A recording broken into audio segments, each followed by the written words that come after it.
New body cam footage shows the chaotic moment when officers arrived on the Rust film set after a gun went off in actor Alec Baldwin's hand, killing the film cinematographer and injuring its director. 32 Santa Fe, one female shot in the chest, male shot in the stomach, requesting air flight.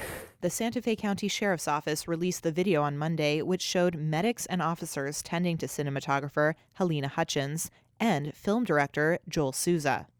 They are then brought out on stretchers and rushed into an ambulance. Mr. Baldwin. Baldwin, who's dressed as an Old West gunslinger, speaks with a police officer at the scene.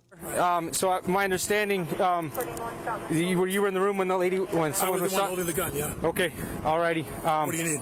She said to me an empty gun, and we only with loads when we were ready to shoot, and everybody was prepped. 42-year-old Hutchins was killed during the filming in October when the revolver Baldwin was holding fired a live round that struck her in the chest and lodged in the shoulder of Souza.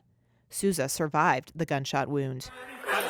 He's good. He's got a broken shoulder blade. Baldwin was later questioned by police. And what I'm curious about is what came out of that bullet that went through her body and into his shoulder? That's pretty powerful. He told them the gun that went off in his hand was given to him by armorer Hannah Gutierrez. She hands me the gun. I'm assuming she's done it the right way. She's done it the last 2 weeks. I put it in the holster. I pull it out slow. We're rehearsing. We're not filming anything. I pull it out slow, turn, cock the pistol, bang, it goes up, and she hits the ground.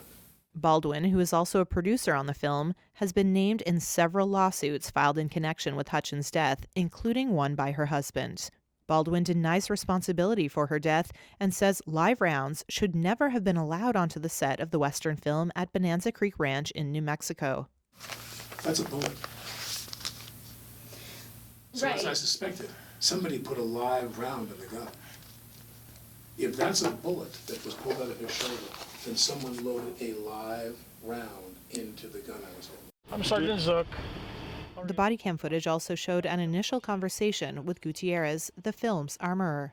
Police said a formal decision on criminal charges would depend on further forensic work. So you're in charge of the... Baldwin said in his police statement that a very important question for Gutierrez is whether she ever commingled live rounds with theatrical rounds in her kit. We're going to escort you down to our sheriff's office. The state of New Mexico last week fined Rust Movie Productions the maximum amount possible, $137,000, for what it called willful safety lapses leading to the death of Hutchins.